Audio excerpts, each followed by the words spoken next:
mais également en lien avec la cible 2 du cadre de l'Université de Clinique-Montréal. Et donc, pour ce faire, dans le cadre de la décade des Nations Unies, 5 principales task forces ont été mises en place. Une task force sur les bonnes pratiques, une task force sur la finance, une task force sur le monitoring, une task force science et une task force jeunesse. Et justement, la plateforme Ferme a été développée dans le cadre de la task force en lien avec le monitoring, le suivi, qui est piloté par la FAO. Et ce sont des équipes de la FAO dans le bureau auquel nous appartenons qui est en charge du pilotage de la plateforme Ferme et du renseignement des projets des pays au sein de la plateforme. Bon, là, je vais passer rapidement dessus. C'est pour dire que dans le cadre de Ferme, on a une définition commune de ce qu'est la restauration des écosystèmes. On fait également une distinction entre la restauration et la réhabilitation, à savoir que la restauration concerne plutôt les écosystèmes naturels et la réhabilitation plutôt les écosystèmes anthropisés. Et on fournit également une feuille de route pour la restauration des écosystèmes. Et au sein de la plateforme Ferme, on a également un ensemble d'indicateurs sur lesquels s'appuyer pour mesurer le progrès des efforts de restauration. Ces indicateurs-là, ils sont issus d'une plateforme qu'on appelle Aurora, et donc qui classe les indicateurs selon différents communautés, notamment en lien avec Food and Product, en lien avec le climat, le sol, l'eau, l'énergie, la biodiversité, la culture, mais également en lien avec tout ce qui concerne les communautés. Et donc, dans le cadre de la plateforme Ferme, on a également une dimension qui est liée à la prise en compte des écosystèmes, parce que les projets sont réalisés à l'échelle des différents écosystèmes. Et donc, la typologie des écosystèmes qui est considérée actuellement de la plateforme Ferme, c'est la globale typologie des écosystèmes développés par l'UICN, qui classe les écosystèmes à l'échelle mondiale en 4 grands realms, c'est-à-dire terrestres, marins, eau douce et souterrains. Et donc, c'est cette typologie des écosystèmes qui est actuellement utilisée dans la plateforme Ferme. Et la plateforme Ferme, ça ressemble à ça, en fait, là où vous avez la page qu'on va voir dans la suite. Et donc, ça, c'est la plateforme Ferme qui contient 4 éléments principaux. Un registre des initiatives de bonnes pratiques de restauration, ce que je vais vous présenter en détail par la suite. Et donc, c'est dans ce registre-là qu'on renseigne les informations issues des projets. On a également un outil géospatial qui permet de visualiser les données de restauration. On a un moteur de recherche qui permet de partager les bonnes pratiques et les initiatives en matière de restauration à l'échelle des projets. Et actuellement, nous sommes en train de développer un tableau de bord, un dashboard qui vise à fournir des analyses sur les données de restauration qui sont compilées à l'échelle des différents projets. Et donc, c'est un peu ça l'architecture de la plateforme Ferme.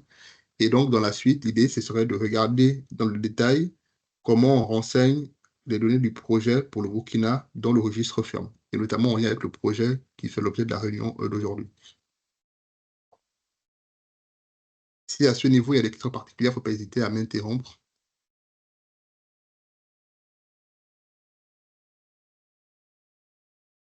Donc là, maintenant, l'idée, c'est de partir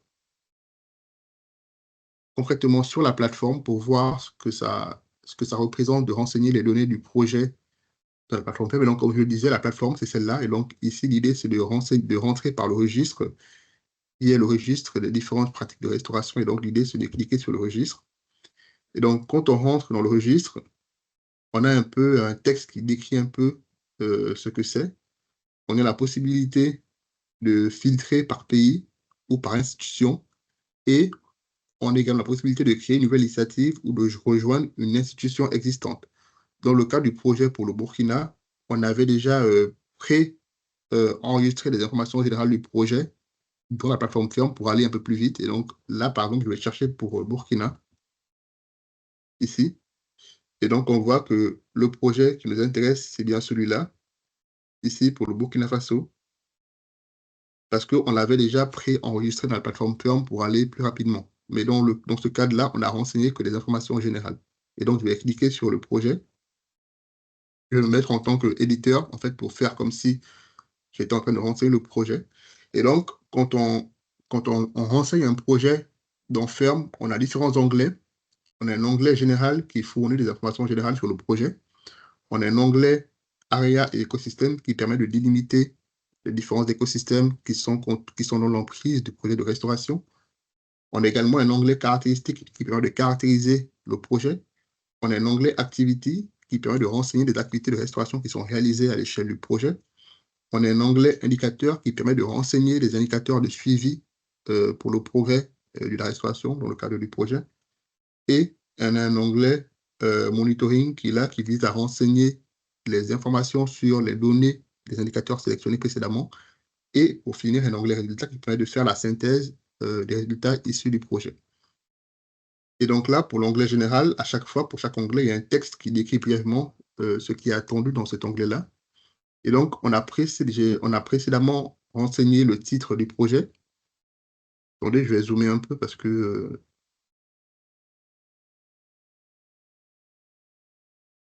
voilà, donc en fait, dans l'onglet général, comme je le disais, on a un texte qui rappelle un peu ce qui est attendu dans cet onglet-là. On a également, en termes d'information, à renseigner le titre du projet. Donc là, j'ai renseigné le titre du projet en me basant sur les documents du projet. Après, on demande de renseigner l'agence Jeff d'implémentation du projet. Dans le cadre du projet, j'ai mis la FAO. Et après, on renseigne les informations sur le symbole du projet, sur le type d'investissement, est-ce que c'est plutôt un projet ou un programme. Et donc, l'idée, c'est de balayer ensemble pour voir si c'est cohérent ou pas. On renseigne également les informations sur le cycle du projet. Est-ce que c'est plutôt un projet en lien avec le Jeff 6, 7 ou 8? Dans le cas du projet, là, je pense bien que c'est en lien avec le Jeff 7. Et après, on renseigne des informations en lien avec l'objectif. Est-ce que c'est en lien avec la dégradation des terres, la biodiversité, le changement climatique, chimical, tout ce qui est avec les déchets chimiques ou en lien avec les eaux un peu internationales. Dans le cadre du projet qui nous intéresse, je pense que c'est en lien avec le changement climatique. Et on a la possibilité, par la suite, de fournir des informations en termes de description, c'est-à-dire que de décrire brièvement le projet. Et donc là, j'ai juste rajouté ça, mais vous pouvez très bien, par la suite, compléter la description du projet. Ensuite, on a la possibilité de télécharger une photo du projet, c'est-à-dire que si on a une photo qui permet d'illustrer le projet, donc l'idée, c'est de la télécharger ici. Par exemple, si je fais sur clic, il va me renvoyer vers une fenêtre, et là, je vais par exemple chercher une photo, juste pour illustrer un peu le projet, vous montrer à quoi ça ressemble. Par exemple, si je mets cette photo-là, on voit que tout de suite, elle va être téléchargée dans la plateforme comme étant une photo qui permet d'illustrer le projet. On peut également en télécharger une deuxième, c'est-à-dire qu'on peut en télécharger plusieurs si on veut, si on en a. Donc, l'idée, c'est d'illustrer le projet de restauration avec des images un peu issues du terrain. Là, je vais supprimer. Et après, on a la possibilité de mettre le site internet de l'initiative. Là, j'ai repris le site Jeff qui présente l'initiative. On va sélectionner l'année de début du projet. Et donc, ici, on va mettre quelle année du début du projet en termes d'année.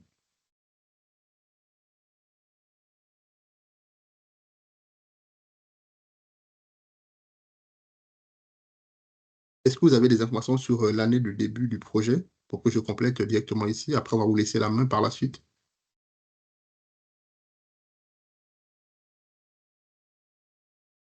Bien sûr, on vient de commencer, c'est cette année. Donc, on va mettre 2024. Non, Grégory, je voulais que tu finisses. J'allais te faire la situation justement de processus de mise en œuvre, et comme vient de dire Adin. Et par la suite, si nous avons la plateforme, il y a des données que, si on a la main, bien sûr, pour renseigner les données, Oui, on peut tout à fait. directement donc les Oui. renseigner. Donc, je voulais que tu finisses pour qu'on revienne sur OK. où nous en sommes actuellement. OK, ça marche. Donc, je déroule après, on revient rapidement. OK. Donc, je vais aller plus vite alors. Et après, l'idée, c'est de renseigner l'information sur la fin du projet, la fin prévue. Et ensuite, on renseigne sur le type de restauration. Est-ce que c'est plutôt de la restauration écologique ou c'est plutôt de la réhabilitation?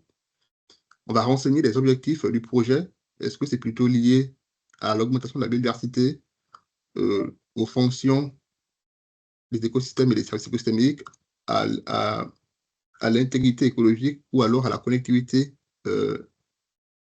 écologique. Sachant qu'on peut en sélectionner un ou on peut en sélectionner plusieurs à la fois. Ça ne pose pas de problème. C'est-à-dire que si le projet répond à plusieurs objectifs, on peut les sélectionner à la fois.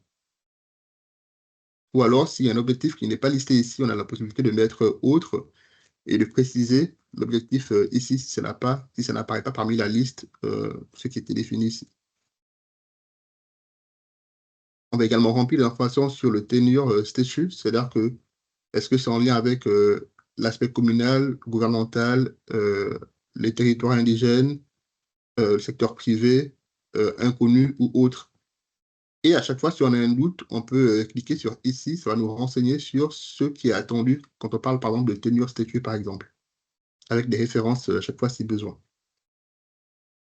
Et par la suite, on va renseigner les informations sur en quoi le projet contribue au Sustainable Development Goal des Nations Unies, c'est-à-dire est-ce que le projet contribue plutôt à l'objectif 9, l'objectif 13, 14, 15, ou alors simplement à l'objectif 16, par exemple. On peut en sélectionner un ou on peut en sélectionner plusieurs. Et donc, l'idée, c'est de relier le projet avec les objectifs de développement durable des 17 ODD des Nations Unies.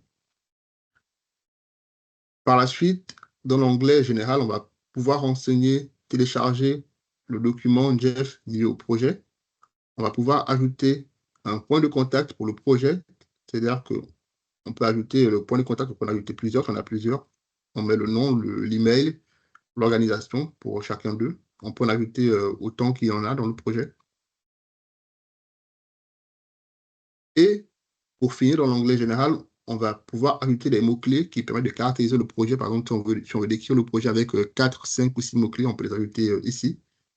Et pour finir, on va fournir l'organisation qui implémente le projet.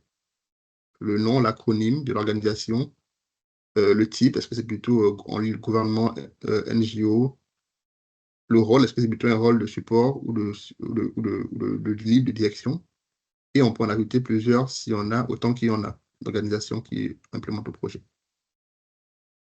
Et donc, une fois qu'on a rempli un onglet d'enferme, l'idée c'est soit d'enregistrer et de quitter pour revenir plus tard, ou alors de enregistrer tout ce qui avait été rempli précédemment et de continuer le processus si on a le temps de le faire. Et donc là, je vais cliquer sur Save and Next. Ça nous emmène à l'onglet suivant, qui est l'onglet ARIA et écosystème, avec une description à chaque fois de ce qui est attendu dans cet onglet. Et donc, l'idée ici, c'est de renseigner les informations en lien avec la cible en termes d'hectares restaurés qui était définie dans le projet. C'est-à-dire qu'est-ce qu'on s'est engagé à restaurer dans la phase de design du projet. On va renseigner des informations sur où on en est actuellement dans la phase de revue du projet, où on en est actuellement, considérant ce qu'on avait initialement prévu.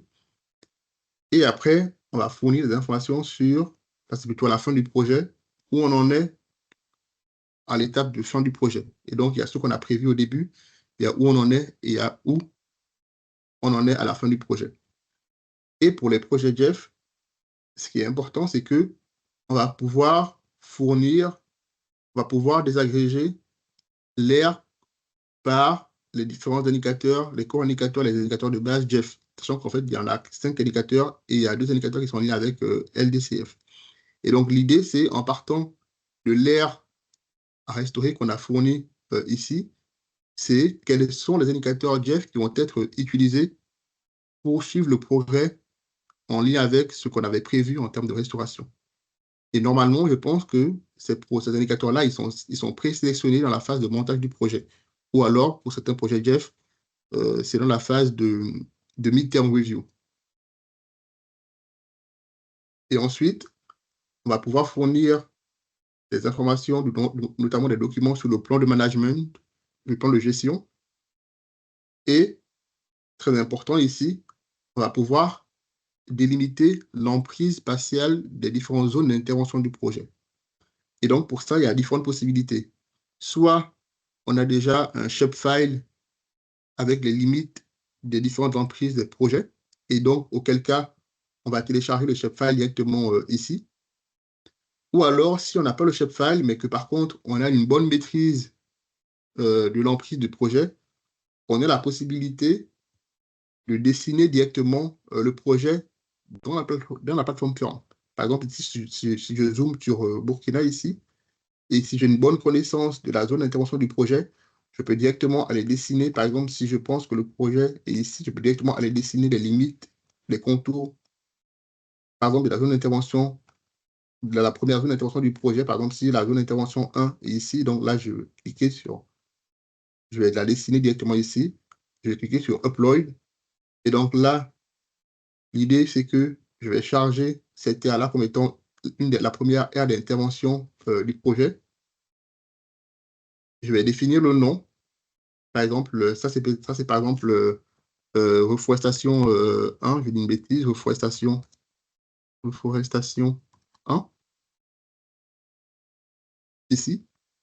Et une fois que j'aurai dessiné, automatiquement, il va me calculer ici la superficie qui est comprise dans la limite de ce que j'aurais dessiné. Ça, c'est dans le cas où j'ai une bonne maîtrise un peu des différentes zones d'intervention du projet. Sinon, je peux tout à fait télécharger le shapefile des différentes emprises des interfaces de restauration. Et une fois que c'est fait, on a la possibilité d'en faire, comme je l'ai dit, on utilise la globale technologie des écosystèmes de l'UICN. Et donc, on a la possibilité d'avoir les différents types d'écosystèmes qui sont compris dans la limite que je vais dessiner. Par exemple, si je fais ici, si je clique sur Get Biome in this area, dans la plateforme, il va me détecter automatiquement quels sont les différents écosystèmes qui sont présents dans l'emprise du projet que je vais dessiner, considérant la typologie globale des écosystèmes de l'UICN. Et donc, par exemple, là, quand j'ai cliqué sur Get Biome in this area, il me dit que dans l'aire que j'ai dessinée, les différents types d'écosystèmes qui sont présents, c'est les savanes et les grasslands, intensive land use, les rivières et les streams et les artificial wetlands. Automatiquement, il me l'a calculé.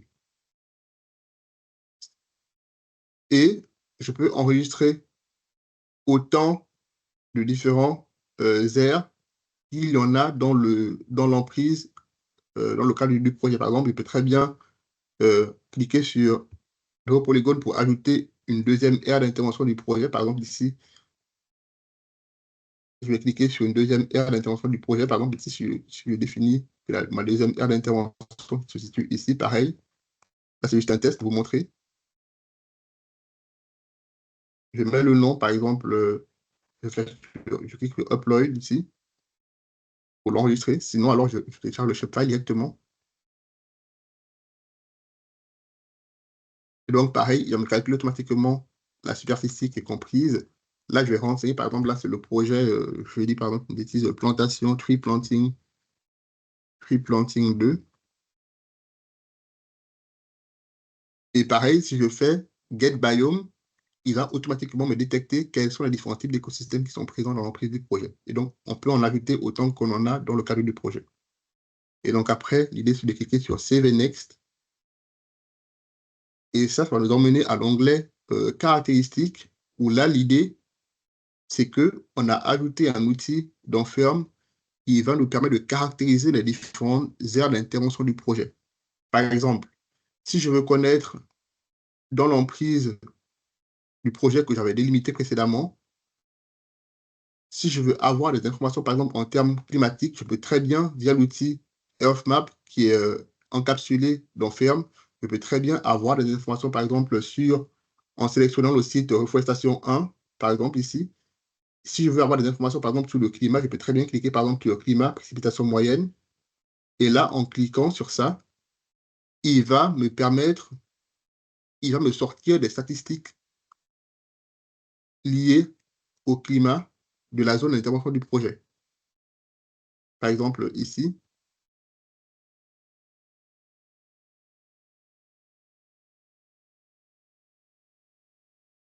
en cliquant sur statistiques, par exemple, ici, la région analysée, c'est celle-là, je la clique, je la sélectionne dans la région de forestation 1. Et donc, si je fais sur analyser, je sélectionne par exemple sur température supposons ou précipitation. Je fais analyser. Bon, là, je vais sélectionner sur est-ce que je veux en annuel, en mensuel ou en moyenne mensuelle. Je clique en annuel, je fais analyser et automatiquement, il va me faire des statistiques sur les précipitations qui sont en lien avec la zone reforestation 1 que je lui aurais donné précédemment dans l'onglet ARIA écosystème. Et donc ça, je peux. L'idée, c'est de pouvoir caractériser nos différents sites d'intervention. Il y a différents indicateurs qui sont en lien avec le climat, ici, la biodiversité, la couverture terrestre, l'eau, le feu, la forêt, etc., etc. Et donc l'idée, c'est que dans l'outil Firm directement, on est capable, pour les différentes zones d'intervention du projet, d'avoir des informations sur le climat, l'eau, la forêt, la biodiversité, etc. et les statistiques qui sont associées à nos différentes zones d'intervention. Donc ça, c'est par exemple pour la zone reforestation 1, mais je peux très bien sélectionner pour l'autre zone. Supposons, si je viens ici et que je sélectionne mon autre zone d'intervention, normalement, je dois pouvoir la retrouver ici. Sauf que je dézoome d'abord.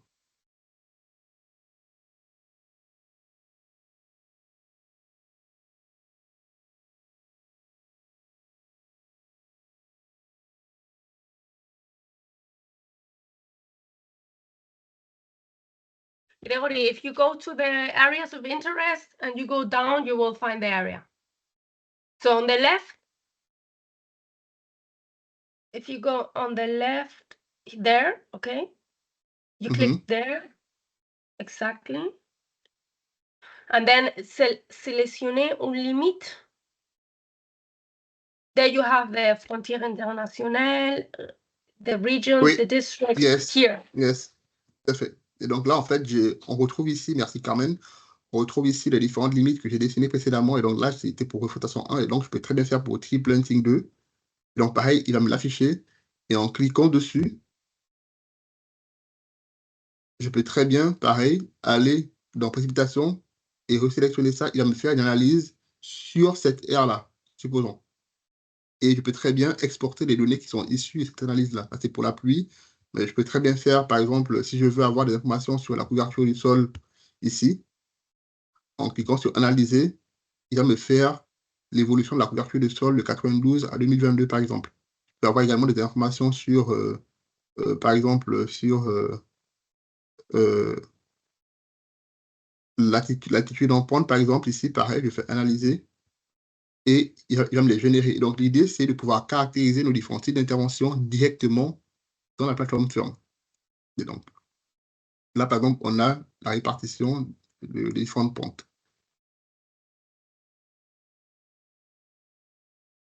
Ici, à chaque fois, il va me redonner les différentes caractéristiques des zones d'intervention que je vais renseigner. Ici, par exemple, le fait sur Get Value ici, il va me permettre de caractériser automatiquement, d'avoir des informations, par exemple, sur ces différents éléments-là, ici. C'est-à-dire que sur les précipitations ici, la température, l'élévation, etc., etc. Et donc, l'idée, comme je le disais, c'est de pouvoir caractériser les différentes zones d'intervention du projet que j'aurais renseignées précédemment. Je fais sur Save et Next pour aller à l'onglet suivant. Et donc là, il va nous emmener à l'onglet Activités, qui permet de renseigner quelles sont les différentes activités en termes de restauration qu'on va réaliser pour chacune de nos aires d'intervention du projet. Et donc, à chaque fois, il va me remettre les aires que j'aurais mis, que j'aurais renseignées précédemment. Là, on voit bien qu'il y a l'aire reforestation 1 et tree planting 2. Et donc, l'idée, c'est pouvoir le caractériser à l'échelle de ce site-là, qu'est-ce que je réalise comme activité de restauration. Et pour ce faire, on a deux catégories d'activités de restauration. On a une catégorie biophysical et une catégorie enabling. Et pour chacune des catégories, on a des différents types d'activités de restauration avec pour chacun des sous-catégories d'activités de restauration. Par exemple, si je suppose qu'à l'échelle de l'aire reforestation 1, je fais par exemple de la restauration de la végétation, je vais cliquer sur ça. Et en particulier, je fais par exemple le tree planting, je vais cliquer sur ça. Et donc, à chaque fois que je vais sélectionner des activités de restauration que je réalise, il va me les ajouter pour ce site-là.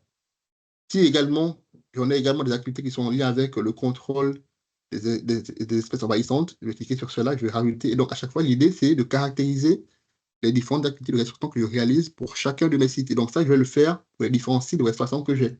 Pareil pour l'AREA 2, je vais cliquer, je vais chercher parmi la liste proposée qu'est-ce que je réalise en termes d'activité de restauration. Et donc, l'idée, c'est de les sélectionner et à chaque fois de les ajouter. Comme ça, au moins, je vais pouvoir caractériser mes différentes activités de restauration qui sont réalisées à l'échelle de ces différents sites d'intervention du projet. S'il y en a qui ne sont pas présentes ici, il y a la possibilité de les ajouter ici en cliquant sur Autre activité et de les ajouter manuellement. Et une fois que c'est fait, je clique sur Save et Next. Et là, on va arriver à l'onglet Indicateur qui va me permettre de définir ou alors de reprendre des indicateurs Jeff pour chacun des sites que j'ai à caractériser. Par exemple, il va me reprendre l'AREA 1 pour l'exploitation 1, il va me reprendre l'AREA 2, et donc l'idée, c'est quels sont les indicateurs Jeff que j'utilise pour chacun de ces différents sites d'intervention. Et donc ça, c'est bien en lien avec ce que j'aurais rempli précédemment quand j'aurais eu à caractériser les informations, les co-indicateurs Jeff en lien avec le projet de restauration. Et en plus des indicateurs Jeff, j'ai également la possibilité d'ajouter d'autres indicateurs qui ne sont pas des Jeff, mais qui sont par exemple liés à l'outil Aurora Tool que j'ai montré précédemment dans ma présentation d'introduction, et de caractériser par exemple le projet avec des indicateurs par exemple liés au flux des produits, liés au sol, liés à l'eau, par exemple la santé du sol. Je peux dire très bien que dans le cadre de cet AREA 1, je vais suivre un indicateur qui est lié à la santé du sol, je le sélectionne. Je vais également suivre un indicateur qui est lié à la fertilisation appliquée, je le sélectionne. Je vais suivre un indicateur qui est lié au climat, notamment à la biomasse et au carbone, je le sélectionne. Et donc, l'idée, c'est de pouvoir sélectionner un ensemble d'indicateurs qui vont me permettre de suivre le progrès de la restauration de mes différents sites d'intervention, en lien notamment avec les indicateurs Jeff, mais pas que. Et donc, ça, je peux le faire pour l'AREA 1. Je peux également le faire pour l'AREA 2 et pour toutes les différentes aires d'intervention que j'aurais précédemment sélectionnées. Et si j'ai un indicateur spécifique qui était développé dans le cadre du projet, je peux très bien l'ajouter ici. Là, je vais définir l'indicateur, la métrique et l'unité de mesure. Et donc ça, je le fais pour tous les différentes aires d'intervention de mon projet que j'aurais défini précédemment. Et une fois que cette étape-là, elle est réalisée, on va passer à l'étape suivante, qui est l'étape monitoring, où là, l'idée, c'est pour chacun des indicateurs que j'aurais renseignés précédemment, il faudra rentrer les valeurs que j'aurais mesurées à l'échelle de mon site, notamment quelle est l'année de mesure de l'indicateur et quelle est la valeur associée. Et donc ça, je vais le faire pour tous les indicateurs que j'aurais définis précédemment. C'est-à-dire que autant j'ai un indicateur de suivi, autant dans l'onglet monitoring, il me faudra fournir les valeurs annuelles en lien avec le suivi de ces indicateurs-là pour chacun des sites concernés par mon projet de restauration. Et donc ça, je le fais pour le site 1. On voit que pour le site 2, comme je n'ai pas sélectionné des indicateurs de la phase précédente, ils n'apparaissent pas. Et donc l'idée, c'est juste de montrer ici un exemple. Mais in fine, c'est autant on aura d'indicateurs sélectionnés pour monitorer, pour suivre le progrès de la restauration, autant dans l'onglet monitoring, on va me demander de renseigner les valeurs annuelles pour chacun de ces indicateurs-là. Et si j'ai différentes valeurs annuelles, on peut très bien ajouter pour le même indicateur. Par exemple, là, c'est la valeur en 2015, là, c'est la valeur en 2013. Si j'ai un suivi annuel, je peux très bien renseigner pour différentes années et les valeurs qui sont associées à chaque indicateur. Et une fois que je clique sur Save Next, on va arriver à la fin du registre où là, c'est l'onglet Résultats qui va me permettre d'avoir un résumé des différents résultats en lien avec mon initiative de restauration.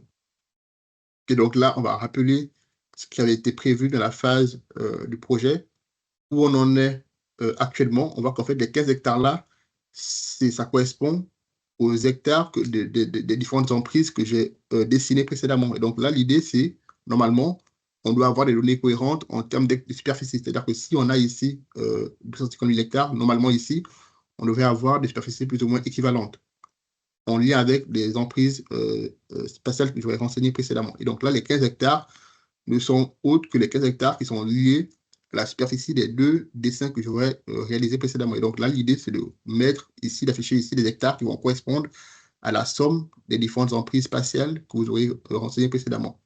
Et donc là, pareil ici, on aura aussi les résultats en lien avec l'indicateur Jeff qu'on aura renseigné précédemment. Donc, c'est un peu ça l'idée de ce qui est attendu dans le cadre de l'exercice de rapportage des données. Et une fois que c'est fait, on va cliquer sur Save et Exit. Et on a la possibilité aussi d'ajouter des informations en termes de bonnes pratiques. Par exemple, si dans le cadre du projet, on a mis en place une bonne pratique de restauration qu'on souhaiterait partager avec la communauté.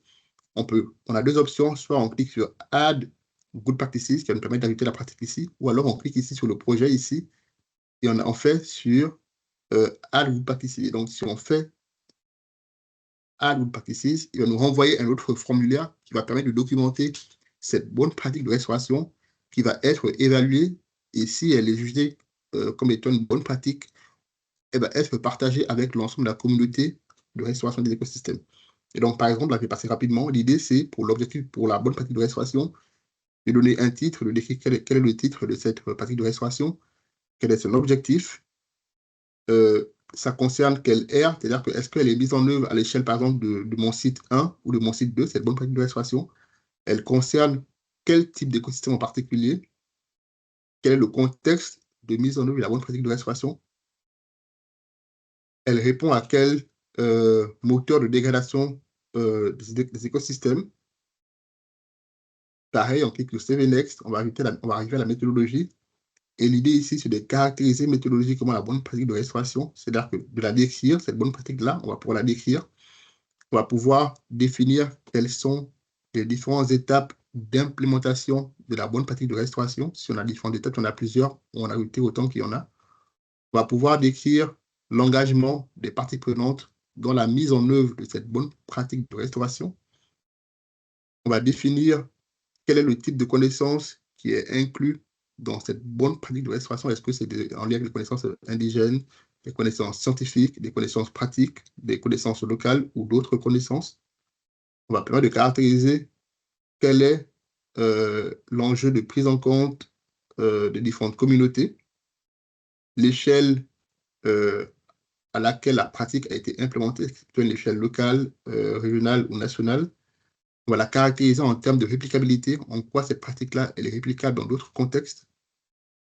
Et on va pouvoir caractériser quels sont les facteurs clés et les principales contraintes qui ont été apprises dans la mise en œuvre à l'échelle de votre projet, de cette bonne pratique de restauration.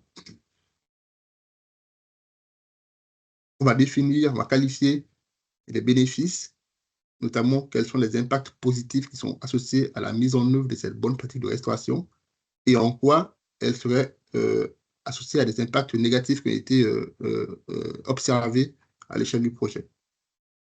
Et in fine, on a la possibilité d'ajouter des ressources additionnelles. Par exemple, si on a des liens ou des vidéos qui peuvent permettre de montrer la bonne pratique de restauration, on a la possibilité de les ajouter ici.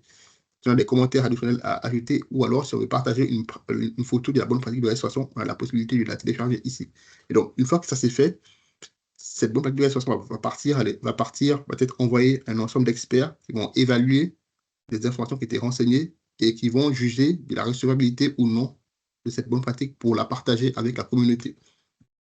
Et là, pour vous donner un ordre d'idée de ce que ça représente, une fois que le projet a été validé dans le registre ferme et que la bonne pratique également a été validée, on a la possibilité ici de les retrouver, par exemple, ici dans l'interface ici, Search, en filtrant par exemple sur les projets Jeff, on va avoir quelles sont les initiatives qui sont déjà publiées, qui ont fait l'objet d'un rapportage et qui sont publiées. Par exemple, si je clique sur Afghanistan ici, et je pars sur Full Initiative, on voit qu'on aura un onglet qui va montrer les résultats de ce projet-là à l'ensemble des praticiens. Par exemple, là, on voit la photo du projet, on voit l'aire qui avait été engagée et ce qui a été fait. On voit les indicateurs Jeff qui ont été sélectionnés.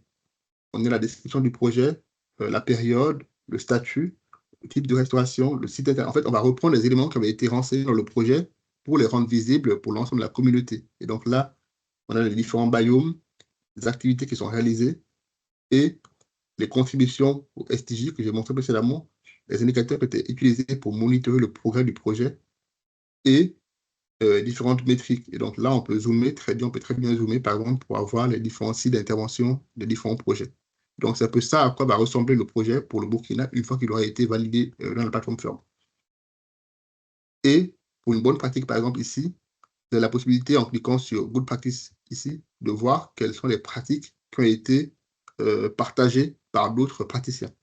sachant qu'on peut avoir des pratiques qui sont issues de projets fermes, mais également des pratiques qui sont issues d'autres initiatives telles que Panorama. Et donc, l'idée, c'est d'avoir un peu un pool de bonnes pratiques de restauration pour partager à l'ensemble de la communauté des praticiens. Donc, c'est un peu ça qui est attendu dans le cadre du rapportage des projets qui sont réalisés à l'échelle des pays.